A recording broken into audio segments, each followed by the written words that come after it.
reúne como um corpo de Cristo?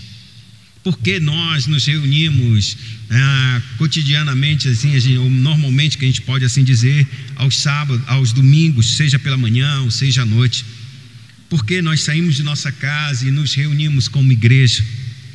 O apóstolo Paulo, ele tem que fazer com que nossa mente seja aberta e recebamos a instrução clara desse processo chamado igreja, que Deus realizou na eternidade, traçando um plano de salvação, e o próprio Deus executou esse plano de salvação ao vir buscar o que se havia perdido. E uma vez que Cristo tenha feito isso, então ele subiu aos céus e derramou juntamente com o Pai o seu Santo Espírito, para então aplicar àqueles verdadeiramente o fruto do seu trabalho, do seu penoso trabalho, daqueles que haveriam verdadeiramente, que pelo Espírito Santo seriam abertos as suas mentes, seus corações, para acreditar na obra de Cristo, no plano de redenção. E uma vez que esses crescem, pudessem se tornassem, melhor dizendo, filhos de Deus e pertencentes a um único só corpo, uma igreja.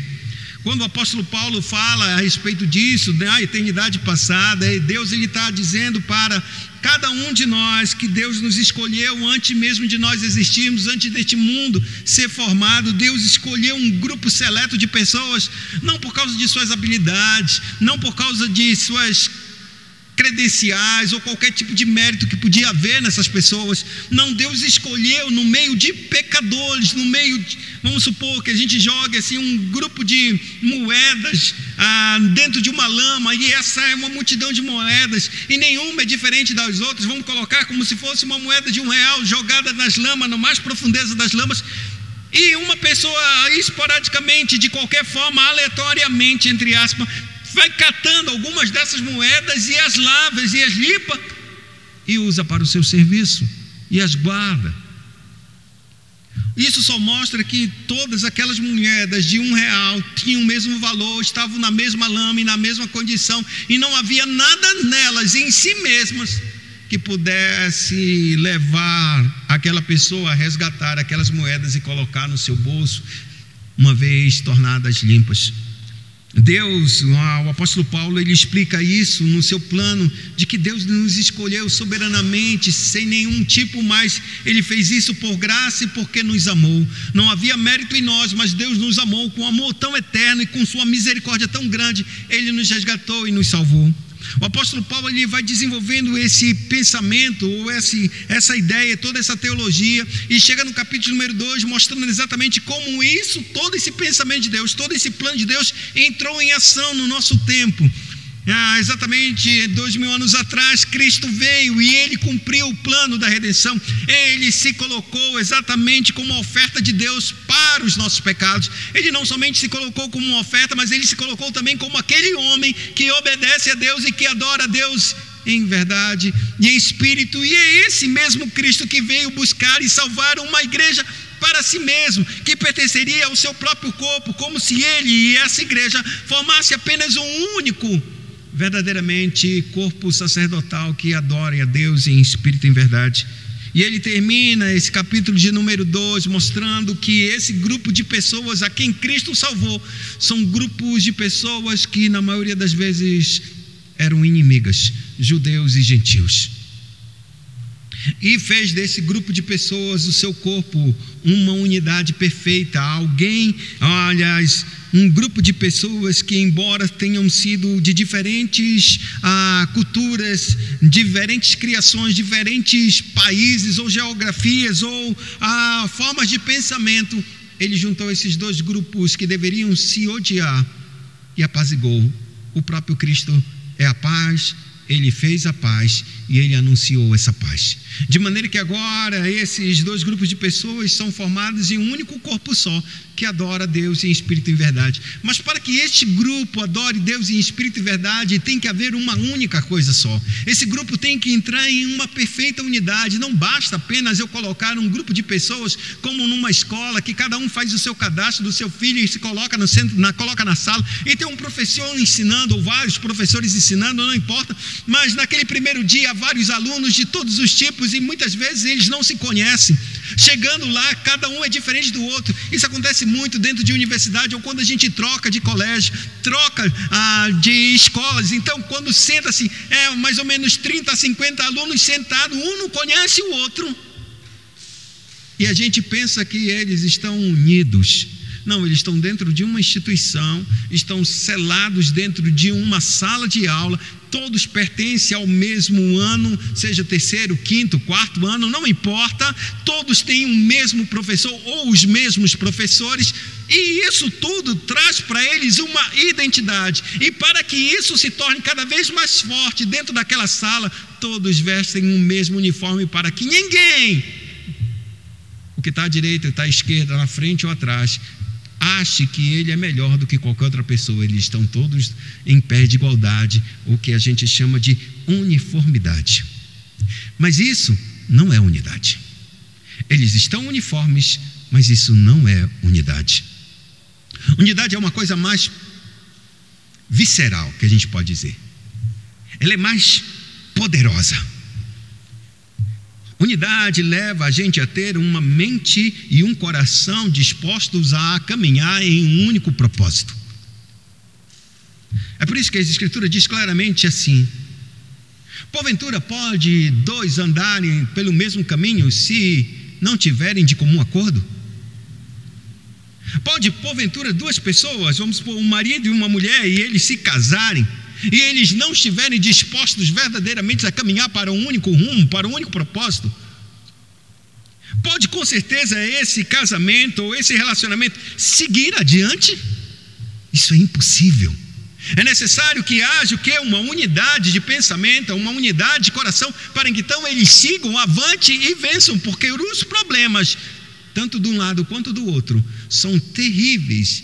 E só uma verdadeira unidade vai fazer com que esse casamento não se parta, essa família não se divida, uma igreja não se separe. É necessário que haja unidade. E é isso que o apóstolo Paulo, ele fala à igreja de Éfeso, dois grupos de pessoas distintas que não se amavam, pelo contrário, se odiavam. A Bíblia diz que eles eram inimigos, mas Deus fez a paz, trouxe esses dois grupos para viver no meio da igreja, e que esse grupo não é como uma escola, não é como uma sala de aula, mas esse grupo deveria entrar em uma verdadeira unidade. E para isso, o apóstolo Paulo faz uma oração muito clara, para que não somente eles conhecessem o poder no capítulo 1, mas eles agora no capítulo 3, ele faz uma oração para que esse poder que eles devem conhecer atue na vida deles, opere no interior deles e faça com que o coração deles amem ou se amem uns aos outros por amor a Cristo.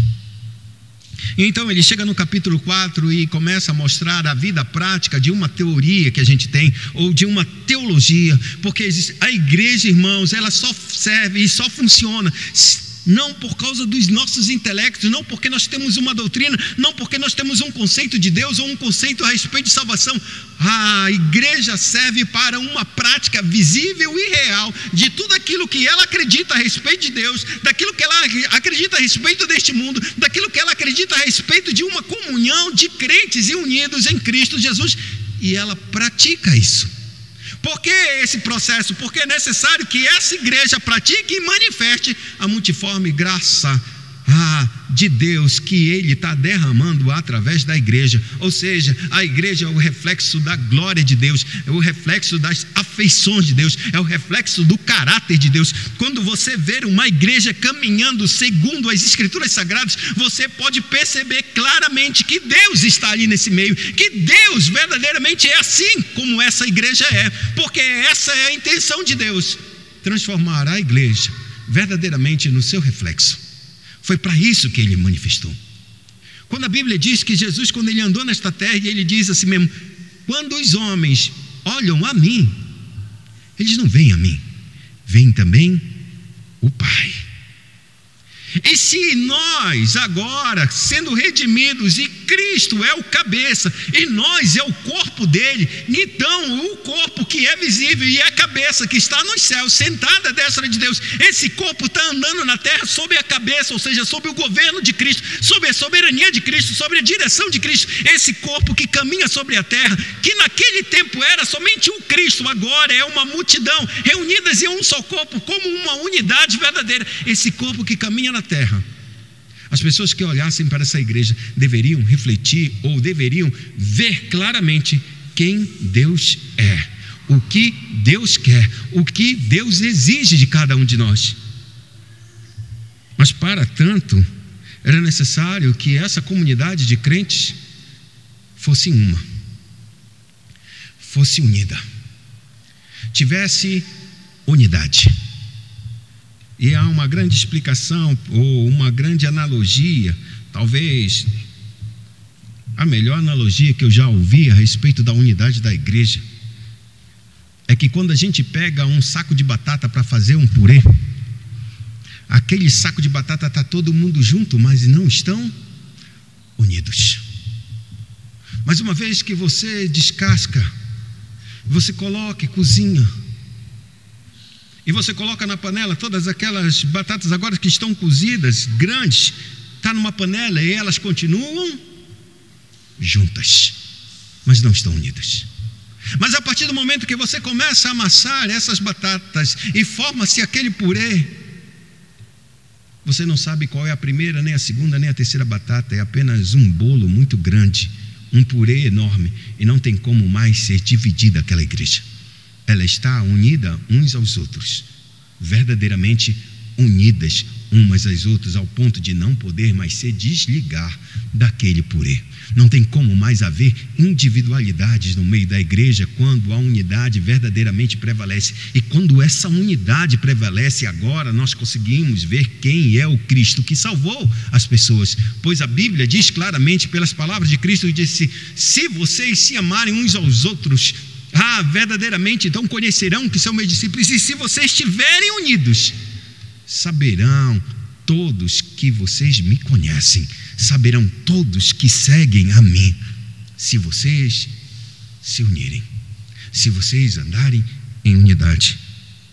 Então o apóstolo Paulo entra no capítulo 4 para demonstrar para nós a prática dessa teologia, a prática desses conceitos de uma igreja que se ama, embora cada um de nós sejamos desconhecidos. Todos vocês, pelo menos, há mais ou menos uns 3 anos atrás, vocês nem sabiam quem eu era, nem quem a minha esposa era. Tampouco eu conhecia vocês, não sabia o modo de vocês, o comportamento de vocês, o que vocês são, quem vocês são. Eu não sabia nada disso. Mas até então Deus nos colocou junto. Depois de 3 anos atrás, Deus foi e nos colocou juntos. E agora nós temos que viver em uma unidade. Quantos de vocês talvez são de família? Todavia, irmãos, Cristo, Ele está tratando de uma vida de salvação, de uma vida plena, de uma vida que foi transformada, que nasceu de novo, que agora Ele coloca no meio da igreja e se junta, esse grupo de pessoas, para que eles sejam um, para que eles sejam verdadeiramente um purê de batata, para que as pessoas possam caminhar na força do Senhor. E nessa força do Senhor não tem como, e de forma alguma, isso ser um esforço da minha parte ou da sua parte. É necessário que o poder de Deus venha sobre o meu coração e sobre o teu coração, e derrube nossas incredulidades, derrube nossos preconceitos, derrube nossos conceitos, e para então produzir aquilo que Deus quer que produzamos no nosso coração, olhemos uns para os outros e consideremos os outros superiores a nós. Do contrário, nós com o nosso coração orgulhoso, vaidoso, a gente sempre vai se achar melhor do que os outros, a gente sempre vai se achar tão bom que a gente pode se afastar da igreja e viver a nossa vida e de vez em quando pular na igreja e chegar na igreja e achar que está tudo bem. Isso é um símbolo de um coração vaidoso, isso é um símbolo de um coração soberbo que acha que por si só consegue viver a vida cristã. E o apóstolo Paulo, ele começa a falar exatamente o contrário de tudo isso que a gente imagina, porque isso é um conceito do mundo, um conceito egoísta, um conceito de individualidade. Então ele abre esse capítulo 4 para demonstrar como é forte essa unidade. E porque se nós não vivemos em unidade, não vivemos em amor de fato, Cristo não salvou a minha vida e não salvou a tua vida. Por quê? Porque a manifestação da salvação é uma manifestação de um coração que ama, amados. E segundo as Escrituras, o amor é fazer todo o bem para o seu amado, é fazer e dedicar todo o bem para o seu amado, independente, amados, se eu gosto ou não. Por isso, ele conclama a igreja e exorta a igreja que ela ande em unidade, que ela ande segundo a vocação que Deus o chamou, que ela ande e produza os frutos daquele que operou a salvação na sua vida. Então ele usa a igreja para que ela tenha 3 características grandes e básicas: que ela seja humilde, que ela seja mansa e que ela seja longânima. Essas 3 características, essas 3 virtudes é que vai nortear todo o relacionamento da igreja, para que ela então possa produzir verdadeiramente uma verdadeira unidade. Ela precisa ser humilde, ela precisa reconhecer os seus erros, os seus pecados, e reconhecer que todos nós fomos salvos pelo mesmo Salvador, independente do nível de pecado que nós estávamos afundados. Não importa se eu estava afundado em 10 metros e outro estava a 100 metros e outro a 1 quilômetro de profundidade na poça do pecado. Todos nós não tínhamos condições de sair da lama. Foi necessário que Cristo, por sua graça, nos salvasse. O de 10, o de 100 e o de 1 quilômetro de profundidade. Não importa. Foi a mão poderosa e graciosa de Deus que nos salvou. E isso traz unidade, irmãos. Porque ninguém pode bater no peito e dizer: eu fui salvo porque eu não tinha tantos pecados assim, então foi muito fácil de eu chegar até Deus e chegar até aqui na igreja e caminhar. Não existe isso. O salário do pecado é a morte, e esse é o veredito. E pela morte eu não consigo me salvar, você não consegue salvar, você não consegue pagar esse preço. Então por isso você estava condenado, e estava condenado ao inferno, e acabou. E é pela graça de Deus que Deus nos resgatou e nos tirou. E por causa disso, sejamos humildes. Mas não somente isso, sejamos mansos. É isso que a Escritura diz. Você tem que aprender a irar-se pelas coisas corretas e certas. Você não pode viver uma vida em que olha as coisas erradas e não se indigne, que olha as coisas erradas e diz: ah, não, está tudo bem, vamos embora. Você não pode ser assim. Você precisa ser manso. Manso é se irar naquilo certo, por um momento certo, das coisas corretas. Nesse momento é necessário a ira de Deus. É necessário que a ira se manifeste, porque a ira se manifesta como o zelo de Deus, para efetuar uma justiça onde está sendo praticada a injustiça.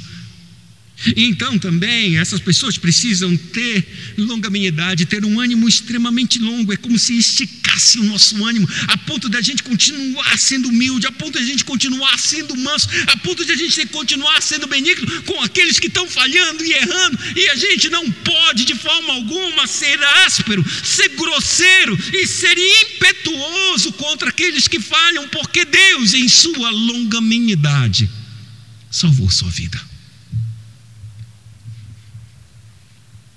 Porque você já parou para pensar quantas vezes você irou ao Senhor e Deus teve que fazer assim, suspirar, para não te destruir?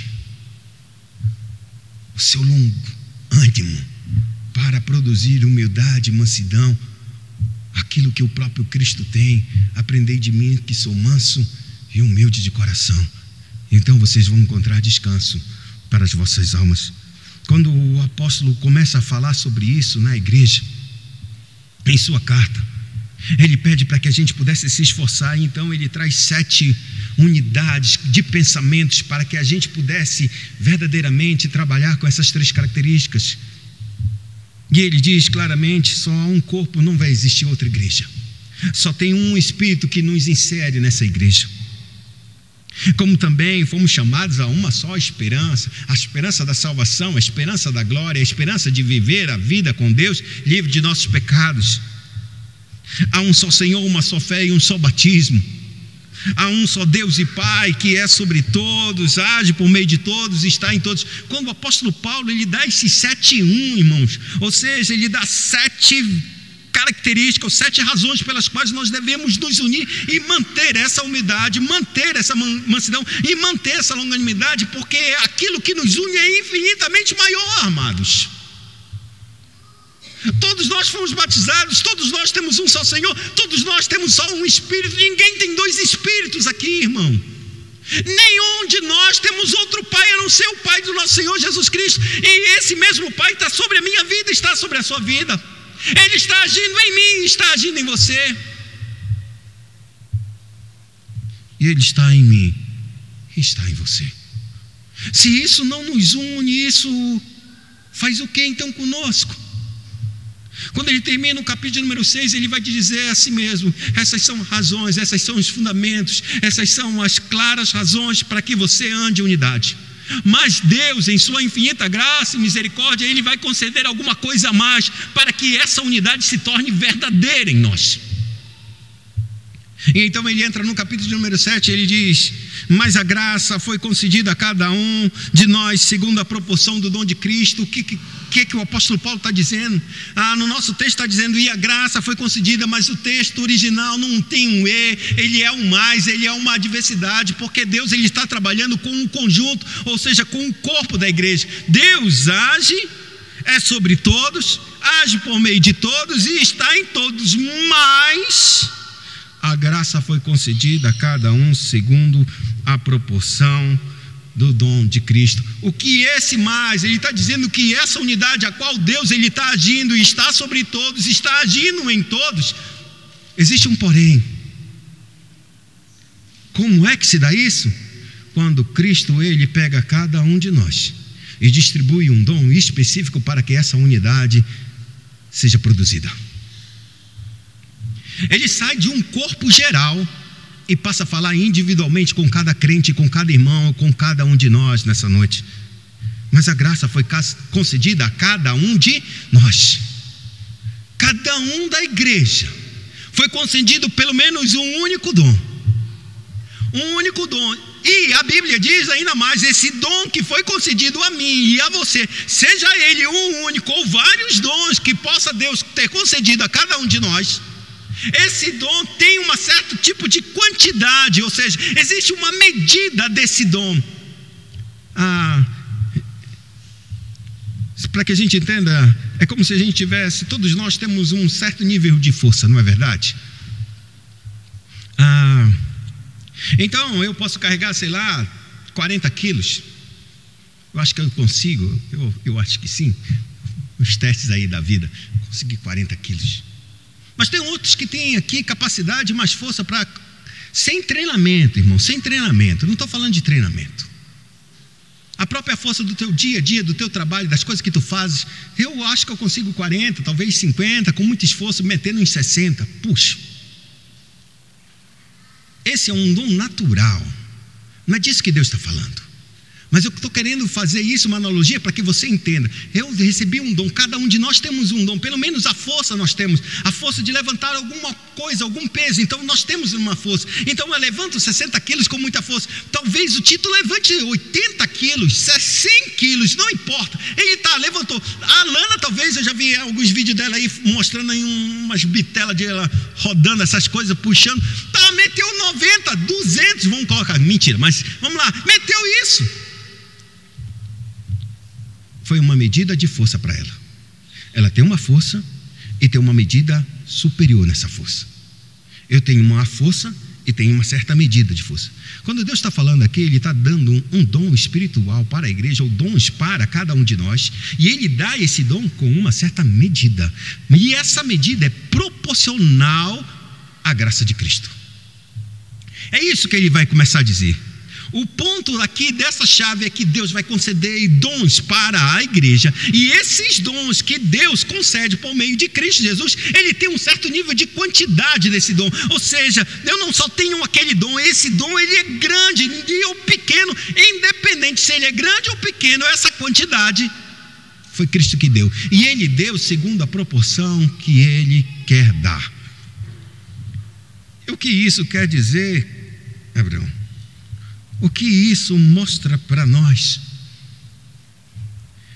Isso ele fala a respeito disso, e ele vai voltar a esse mesmo ponto dos dons, já lá embaixo, um pouco mais, no verso de número 12, que ele vai apontar exatamente para que serve, melhor dizendo, 11 e 12, para que ele serve e como eles vão usar. Mas antes que ele faça um discurso a respeito do que significa Cristo dar esses dons, ele tem que mostrar o que aconteceu para que Cristo concedesse esses dons.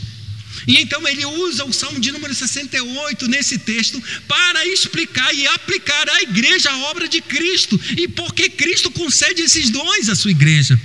A Bíblia diz claramente no verso de número 8: por isso diz, quando ele subiu às alturas, levou o cativo o cativeiro e concedeu dons aos homens. Ora, que quer dizer subiu, senão também que havia descido às regiões inferiores da terra? Aquele que desceu é também o mesmo que subiu acima de todos os céus para encher todas as coisas.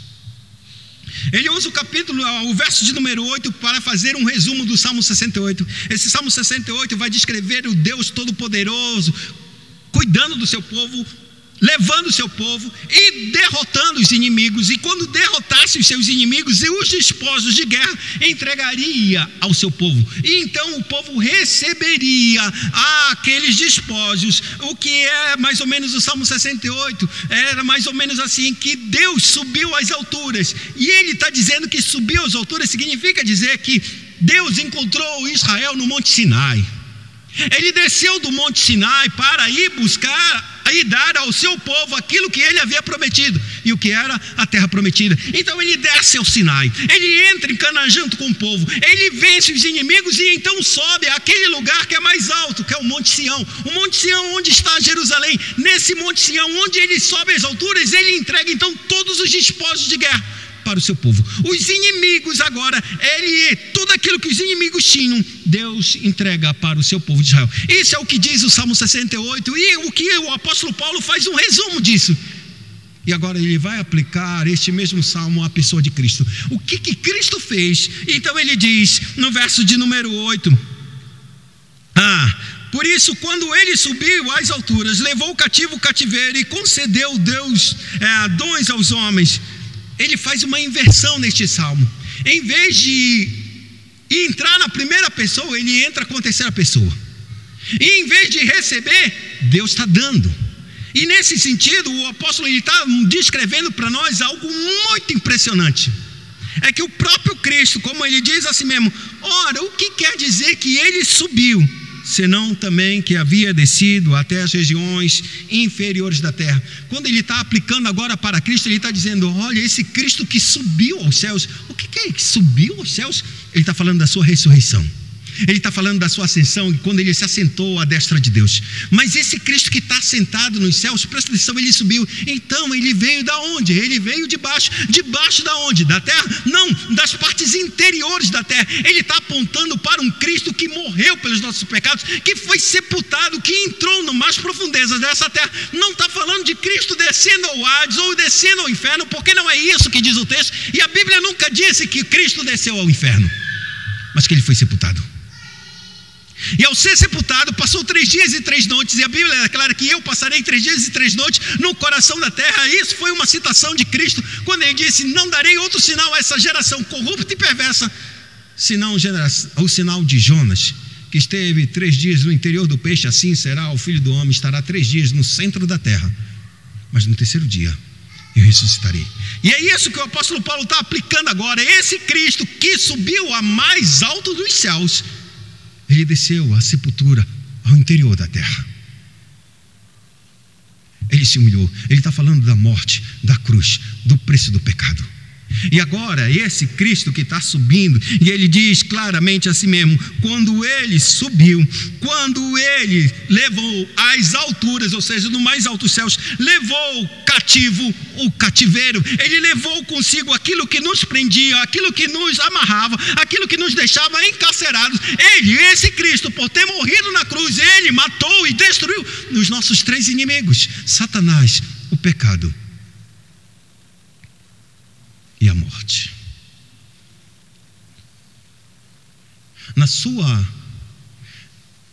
Na cruz, a Bíblia diz que ele triunfou de principados e potestades.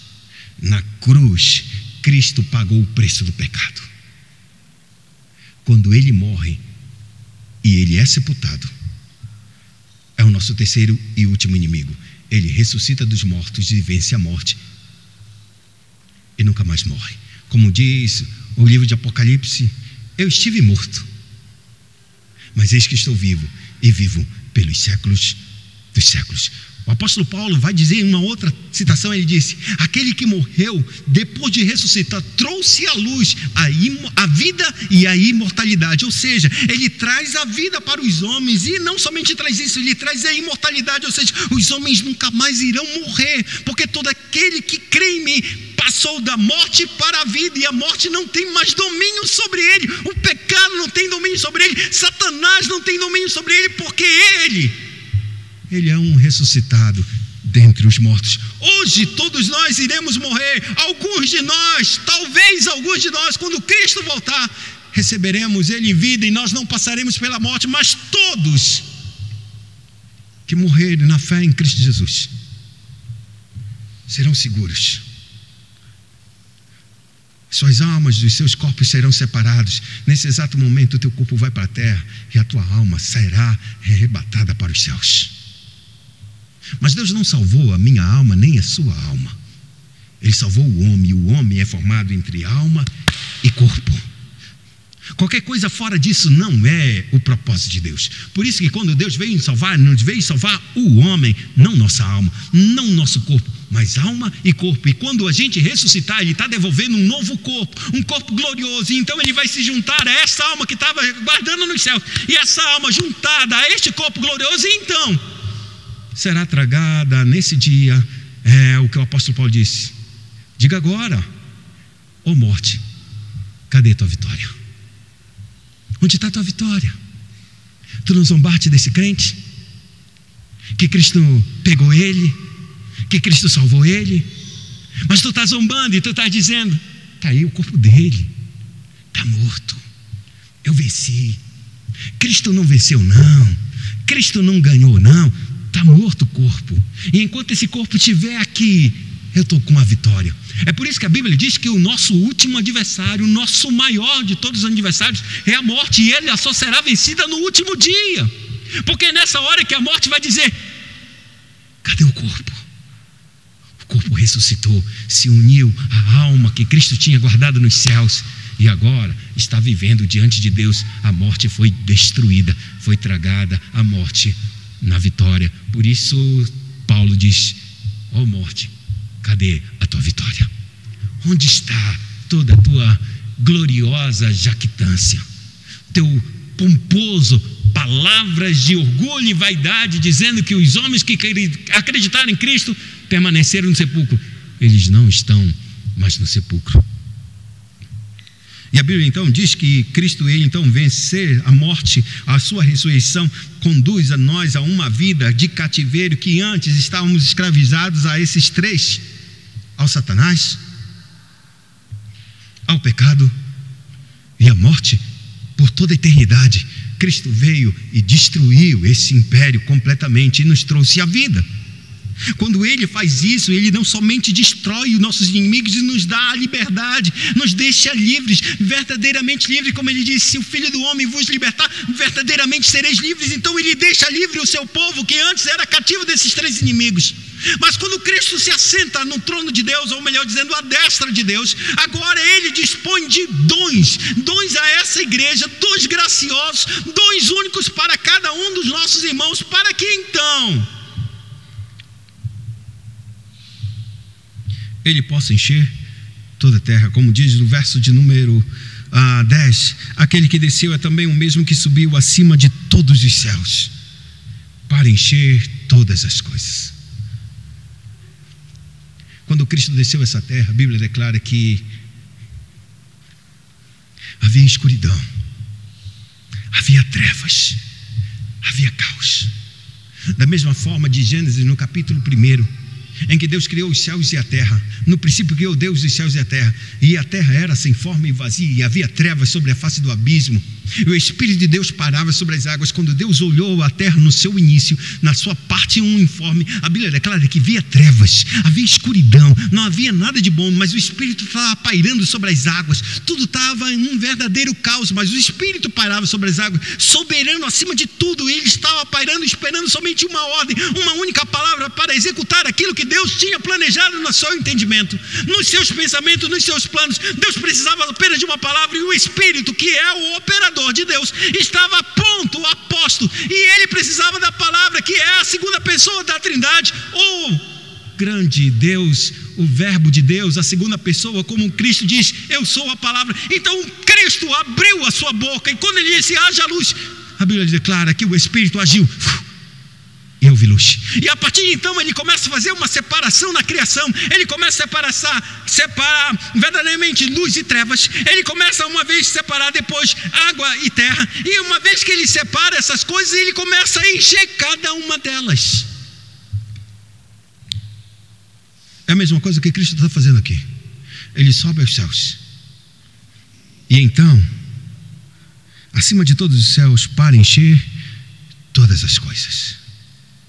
Seja caos, seja um vazio, Deus estava vindo, Cristo estava vindo para encher todas as coisas. Assim como no início em Gênesis havia um caos e Deus teve que separar e então começar a encher cada uma das coisas. Assim é a nossa vida, irmãos. Quantos de nós encontramos a nossa vida cheia de caos, vazia, irmãos? Ele sobe e olha para nós e vê a vida sem sentido, sem propósito, caminhando como se estivesse caminhando pelo vento. O vento bate de um lado, eu estou indo. O vento bate do outro lado, eu estou indo. Mas o que Deus está dizendo é que esse Deus, ele está querendo encher todas as coisas, porque há um vazio no coração do homem, e toda vez que Deus enche, a plenitude de vida. É isso que Deus deseja, encher todas as coisas. E como Ele vai fazer isso? Ele vai fazer por meio de mim, de você, por meio da sua igreja, porque a igreja de Deus é a plenitude de Deus nessa terra, onde a plenitude toda está operando na vida de Cristo, e essa vida de Cristo está em seu corpo, a igreja. Por isso Ele diz exatamente isso: Ele vai encher todas as coisas. E como uma igreja desunida pode estar cheia de Deus?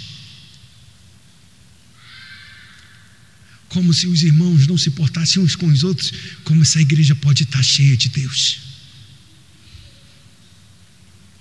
Como se os irmãos são covardes e não colocam os seus dons no meio da igreja, como essa igreja pode estar cheia de Deus? É isso que ele vai e continua e diz assim mesmo. Ele mesmo, Cristo, concedeu uns para apóstolos, outros para pastores, outros para profetas, outros para evangelistas, outros para pastores e mestres. Ele vai mesmo, esse Cristo, ele concede alguns para isso, alguns para aquilo, alguns 5 ministérios, ou 4 ministérios. Apóstolos, profetas, evangelistas, pastores e mestres, ou pastores e mestres. Dependendo da nossa tradução, pode-se haver pastor e mestre, ou pode ser pastor e também um outro nível que é mestre. Tanto dá margem para um entendimento quanto para outro entendimento. Mas o fato é que esses 5 não são oficiais. Quando a gente olha esses 5 ministérios, ou esses 5 dons, melhor colocado, a gente pensa que são os oficiais. Não, irmãos, não são oficiais. Ele está falando do corpo, ele está falando de dons que Cristo derramou. Alguns serão assim, alguns terão esse dom, alguns terão esse outro dom. Oficiais e dons são coisas distintas. Para que você tenha uma mente bem clara, ele não está trabalhando com oficiais. Os oficiais eles estão sendo trabalhados claramente no livro de Atos, claramente nos 2 livros de cartas pastorais, que é Tito e Timóteo. E quem são esses oficiais? Esses oficiais podem ser mestres, esses oficiais podem ser pastor, podem ser apóstolos, podem ser evangelistas, podem ser irmãos, profetas. Mas eu não estou entendendo, Abraão, se eles podem fazer, porque esses não são oficiais, são apenas dons, e esses aqui que têm as mesmas coisas são oficiais, porque os oficiais partem somente de uma única premissa: eles são eleitos pelo corpo da igreja. Eles são impostos à mão sobre o corpo da igreja.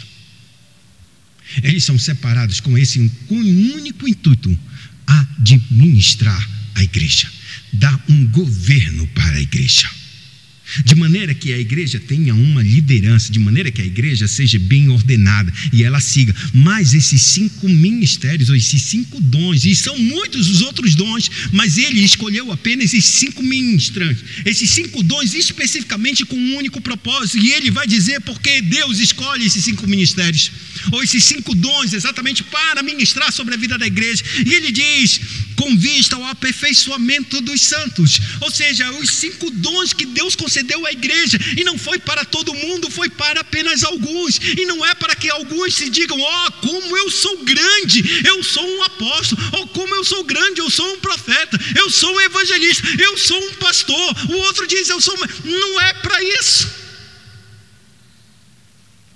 Os dons que Deus concedeu foi para aperfeiçoar os santos. Como assim aperfeiçoar os santos? Porque Deus concedeu dons para cada um de nós. E esses 5 ministérios vão mostrar para a gente como a gente tem que entender esses dons e para que servem esses dons. Por isso ele diz: com vista ao aperfeiçoamento dos santos, para quê? Para o desempenho do seu serviço.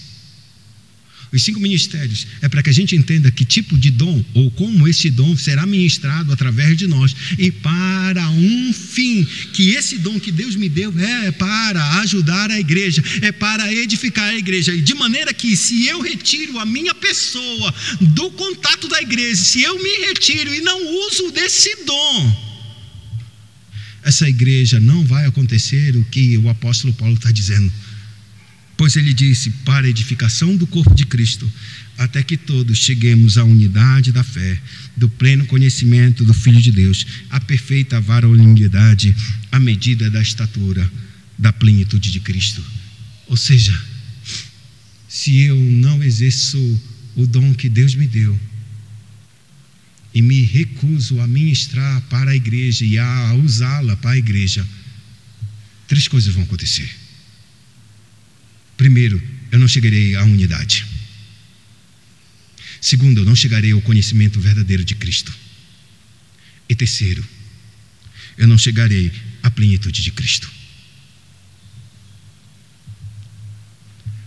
Se você se recusa a trabalhar e a servir, e talvez você diga: qual é o serviço da igreja? O serviço da igreja? O serviço da igreja são grandes. São muitos. Posso citar um? Dias atrás, acho que 1 mês ou 2 meses atrás, veio Derrães, Bruno e o Severino para ajeitar uma goteira na igreja. Fizeram o trabalho todinho. Eu não pedi, o conselho não pediu. Eles se prontificaram em fazer. A goteira estava caindo na cabeça deles. Era na casa deles. Me digam, era aqui. Servia para quem? Para nós como igreja. Não somente para eles, mas para todos nós. Não deu resultado, falhou. 3 dias depois eles voltaram de novo aqui. Eu pedi? Eles pediram? Não. Voltou de novo. Acho que a gente vai ter que fazer um novo reparo. Não, vamos fazer junto.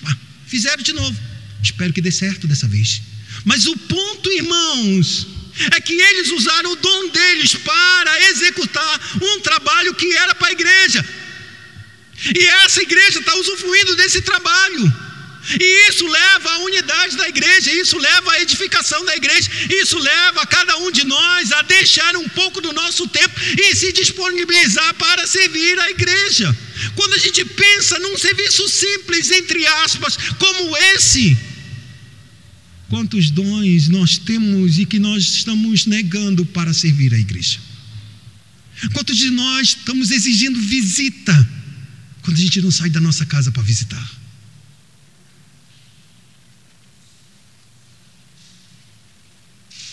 Quantos de nós exigimos que as outras pessoas venham para a igreja e elas mesmas não querem vir?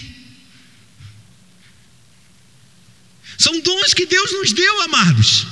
Eu não sei qual é o teu dom. Eu estou aqui como um desses dons. Pastor, um mestre, que talvez eu nem possa me considerar tanto assim, mas eu deveria ser assim um mestre. E para isso eu tenho que me esforçar muito para entender as Escrituras, para compreender que essa maturidade não fala de mim, irmãos, não fala individualmente de cada um de nós, mas fala de uma maturidade da igreja. E se a igreja não se servir, se a igreja não se disponibilizar a trabalhar uns pelos outros, essa igreja vai ser uma eterna criança.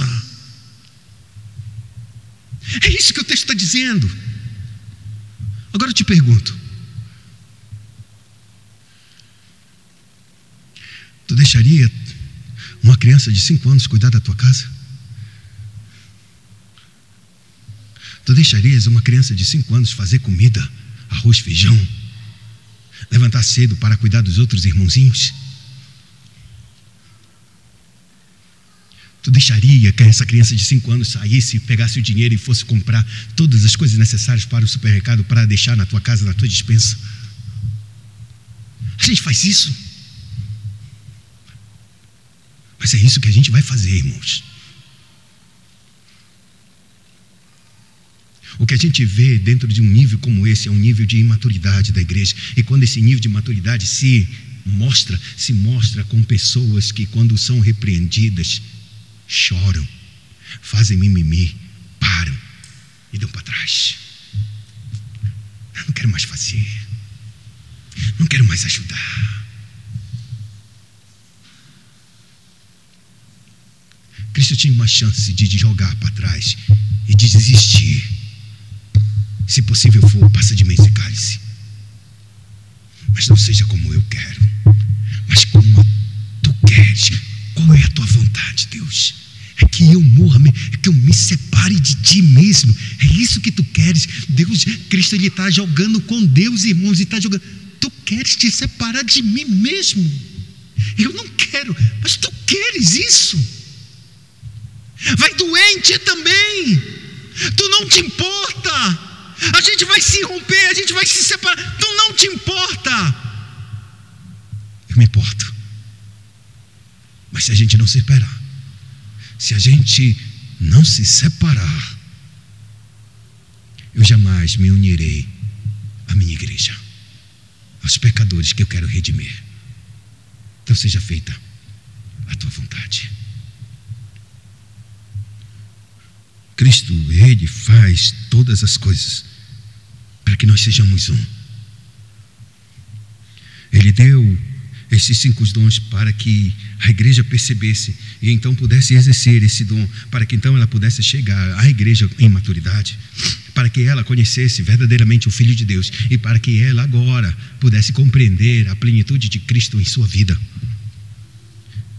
Com o propósito, no verso 14, para que não sejais como meninos, agitados de um lado para o outro e levados ao redor por todo vento de doutrina, pela artimanha dos homens, pela astúcia com que induzem o erro. Ele está dizendo que deixa de ser criança, porque se você continuar a igreja como criança, vão passar pastores, vão passar líderes, vão passar homens que neste mundo são colocados como ícones, são colocados como vozes que declaram, e você vai ouvir essas vozes, vão ouvir os seus conceitos e vão ser enganados. E por que são enganados? Porque eles são astutos. E nesse texto, quando ele diz pela artimanha dos homens, ele está usando um processo extremamente que a gente conhece. Essa artimanha que ele diz aqui dos homens é como que os homens pegassem um jogo de dados, e esse jogo de dados, os próprios dados estavam viciados. Então o cara joga os dados viciados para aquele que não conhece, vai cair 12, é 12, eu sei como jogar 12, pá. E ele vai jogando e sempre cai o número 12, sempre cai o número 12, porque o dado está viciado, mas a gente não consegue perceber esse dado viciado. Assim são as palavras que chegam aos nossos corações, em que a gente não está centrado na verdade. E como menino a gente vai acreditar. E eles fazem isso com astúcia para induzir ao erro. Então ele termina no verso 15 e 16 o propósito pelo qual Deus está dando os dons à igreja, mas seguindo a verdade em amor. Mas seguindo todo o conhecimento é para amar. Conhecimento que não se desenvolve em amor, irmãos, não é conhecimento. E amor que não tem conhecimento não é amor. Por isso ele diz: seguindo a verdade e amor, cresçamos em tudo naquele que é o cabeça, que é Cristo, de quem todo o corpo, bem ajustado e consolidado pelo auxílio de toda a junta, segundo a justa cooperação de cada parte, efetuou o seu próprio aumento para a edificação de si mesmo em amor. O que o Cristo está dizendo, o apóstolo Paulo está dizendo, que este corpo agora, dotado com esses dons, e ele muito bem ajustado e consolidado, é capaz de usar. E aqui junta, não é junta o termo mais correto. Junta é como se fosse a parte aqui que junta o meu tornozelo e faz essa junção, ou do meu punho que consegue isso, ou do meu joelho que é capaz de fazer uma junta. Não é disso que o texto trata, porque não tem uma palavra muito correta para se traduzir, mas a palavra correta seria exatamente o contato. O que Cristo pede é que nós entremos em contato uns com os outros. Esse contato vai produzir para nós um sentimento e uma projeção verdadeiramente do que eu preciso fazer para ti, para que você viva uma vida melhor. Por isso ele diz: pelo auxílio de todo contato, de toda interação, segundo a justa cooperação de cada parte. Se cada parte cooperar nessa obra, no serviço da igreja, vai acontecer o que Deus deseja. Vai acontecer o meu crescimento individual, o seu crescimento individual, para a edificação de si mesmo em amor. O que o apóstolo Paulo está dizendo é que se eu me ofereço a servir a igreja, é exatamente nesse momento que a igreja amadurece, cresce, e não somente isso, eu também cresço e amadureço. E isso em amor. Porque eu tenho que rejeitar a minha própria vontade para que então eu possa dar aos homens o melhor que Deus tem dado a mim. Mas se eu sou egoísta e quero para mim, eu desprezo a igreja, eu rejeito a igreja, eu não priorizo a igreja. E o que tudo que Cristo fez e Ele desenvolve é pela igreja, aquele que morreu para apresentar a si mesmo igreja gloriosa, sem ruga, nem mácula, nem qualquer coisa desagradável nela, mas gloriosa e santa. Que Deus em Cristo possa nos dar a graça de nós conhecermos o amor de Cristo ao ponto de não negarmos ou negligenciarmos o dom que Deus tem nos dado, mas colocarmos para que a igreja possa produzir unidade e maturidade, bem como ser cheia de Cristo. Oremos.